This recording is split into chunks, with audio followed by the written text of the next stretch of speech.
તો America Iran વચ્ચે શાંતિ સમજૂતીને લઈને મોટા સમાચાર સામે આવ્યા છે।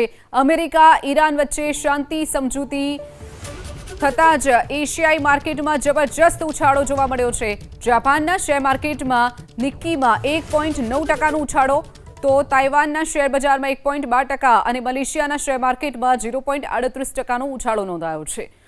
અમેરિકા અને ઈરાન વચ્ચે શાંતિ સમજૂતીના જે કરાર થયા છે તેને જોતા એશિયાઈ જે માર્કેટો આવેલા છે, એશિયાઈ શેર માર્કેટ તેમાં જબરજસ્ત ઉછાળો જોવા મળ્યો છે। જાપાન, તાઇવાન અને મલેશિયાના શેર માર્કેટમાં ઉછાળો, જાપાનનું જે નિક્કી શેર માર્કેટ છે 1.9%નો ઉછાળો નોંધાયો છે, તો તાઇવાનના શેર માર્કેટમાં 1.12%નો, જ્યારે મલેશિયાના શેર માર્કેટમાં 0.38%નો ઉછાળો નોંધાયો છે।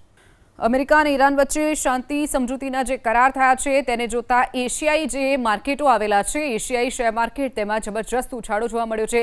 જાપાન, તાઇવાન અને મલેશિયાના શેર માર્કેટમાં ઉછાળો, જાપાનનું જે નિક્કી શેર માર્કેટ છે 1.9%નો ઉછાળો નોંધાયો છે, તો તાઇવાનના શેર માર્કેટમાં 1.12%નો, જ્યારે મલેશિયાના શેર માર્કેટમાં 0.38%નો ઉછાળો નોંધાયો છે।